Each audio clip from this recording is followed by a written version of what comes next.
هنا في زيارة بعتبرها زيارة اجتماعية لأهل أعزاء كرماء وددنا أن نكون معهم لنقف معهم على مشاكلهم وعلى أحوالهم، لعلنا نوفق في أننا نساعدهم في أن نحلحل معهم بعض المشاكل.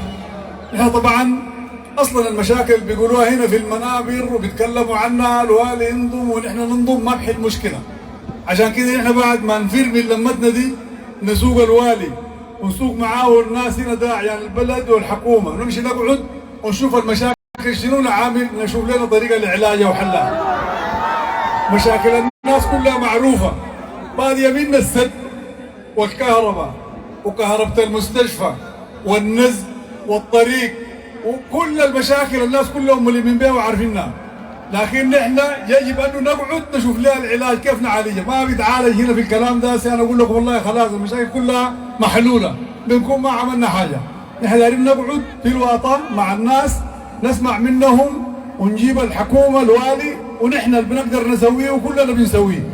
وأنا يمكن بشكر الناس على حضورهم ده وبشكر الناس على وقفتهم في الشمس الحارة دي. الناس جو اجتهدوا اجتمعوا هنا ده من الصباح، لكم التحية ولكم التقدير. الكلام ده ما بيدلل إلا على حبكم للقوات المسلحة، وما بيدلل إلا على إخلاصكم للقوات المسلحة. عشان كده القوات المسلحة شريك للشعب السوداني، شريك أصيل للشعب السوداني، تتقاسم معه كل شيء.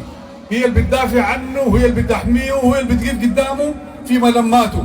عشان كده كل جهدها وإمكانياتها وقدراتها نحن نضعها تحت إمرة وخدمة الشعب السوداني.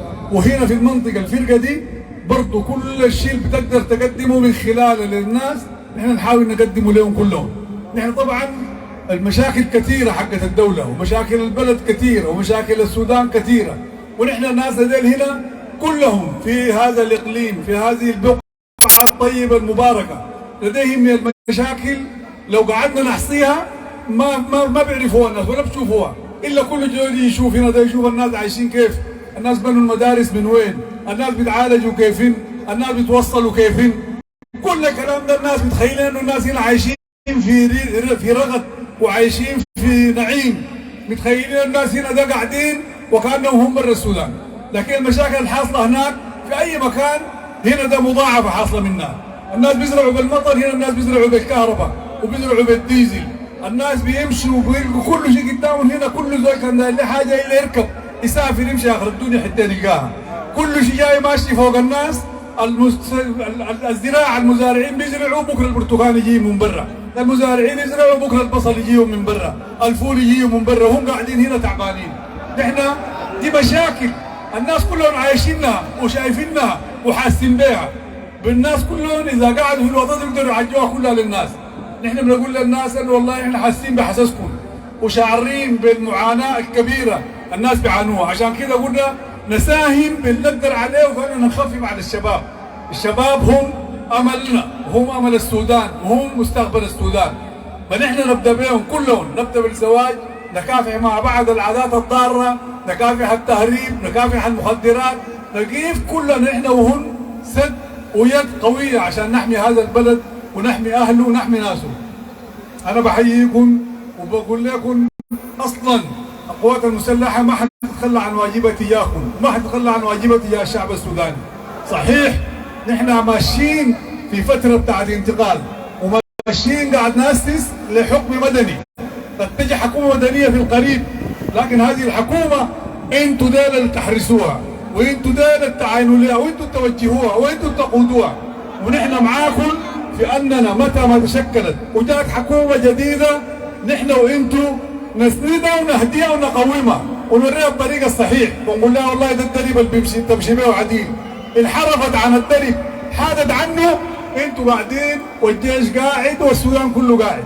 نحن بنقول لكم ربنا يقويكم وربنا ينصركم، ونحن حنقعد مع اعيان البلد ومع الحكومه نقعد نفتش المشاكل دي كلها. الناس زي قدموا مطالب كثيره فيها شامله كل الولايه، حتى الناس اللي مشينا لهم الصباح مشينا لأن المناصير هناك ومتضررين ضرر كبير جدا من السد، وانتم متضررين ضرر كبير جدا من السد، والبلد دي كلها ما لاقي حاجه، موارد المعدنيه ما اخذ فيها نصيبها، السد الكهرباء حقته ما باخذ فيه نصيبه، كل شيء بيجي داخل البوابات الموجوده في الحدود دي برضه ما باخذ فيها نصيبها. قوانين الدوله وعادات وحاجات المرعيه كلها والنظام حقها يجب انه يخط الحياه دي في حسبانه. عشان كده احنا نقول والله الناس عندهم حق، اذا كان بوجب اتفاق سلام جوبا او اذا كان بوجب القوانين الاخرى عندهم حق في التعدين، عندهم حق في الكهرباء، عندهم حق في الطريق البيئي، كل شيء عندهم فيه حق. كيف نحن نضع له النظام الصحيح ونضع له الاسس الصحيحه اللي بتخلي الفائده تكون عامه لكل السودانيين، لناس الولايه وللناس اللي بتمشي لهم بقيه الخدمه.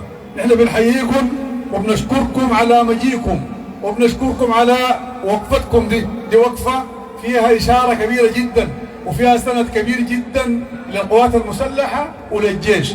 الجيش جيش السودان وجيشكم انتوا، وانتوا اللي بتبنوه وانتوا اللي بتقوموه وانتوا اللي بتحموه برجالكم وبنفسكم وبمايكم. ربنا يديكم العافيه، ونحن وانتوا ان شاء الله نتقابل في مجال اوسع وفي وقت اوسع نقدر فيه نحكي عن انجازات هؤلاء الشباب. جيش واحد شعب واحد. فيه عن همومنا كيف عملنا مع بعض عشان نحققها. جيش واحد شعب واحد. جيش واحد شعب واحد. جيش واحد خلف الغايد. جيش واحد شعب واحد. لا سودان ولا برهان.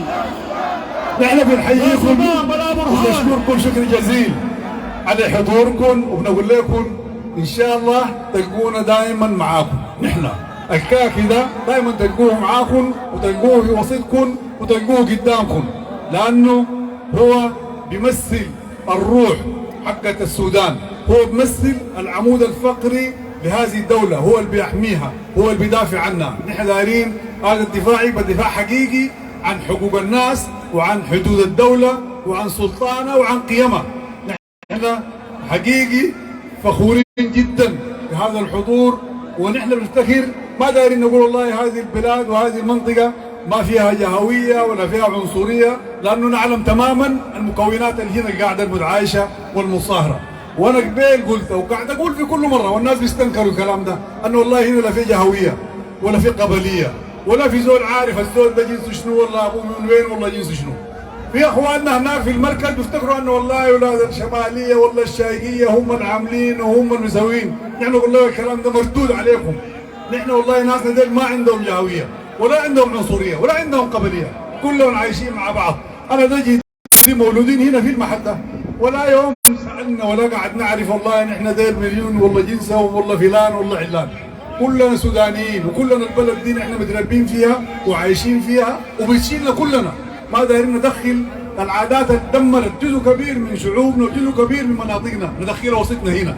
نفرز ده والله ديل كبابيش والله ديل مناصير والله ديل شاقيه. نحن باقليمنا وبسوداننا كلنا نعيش موحدين، نعيش متحدين، نعمل للمستقبل. نعمل للمستقبل، دايرين نبني السودان، سودان يحققوا فيه الشباب ديل احلامهم، ما دايرين تسلط لا من حكم عسكري، لا ما دايرين تسلط من حكم مدني، دايرين الناس يجيبوا الزول اللي بيحكمهم ده يكونوا قبلانين به ورضيانين به، يختاروه عن طريق الانتخابات، يختاروه بطريقه مشروعه وبطريقه مرضيه للناس كلهم. لكم التحيه ولكم التقدير، نقول لعرساننا مبروك ثاني ومبروك ثالث ومبروك ألف مره، وان شاء الله تغلبوهم بالعيال ويغلبوكم بالمال ان شاء الله. بارك الله فيكم، السلام عليكم ورحمه الله تعالى وبركاته. ابشروا بالخير، ابشروا بالخير.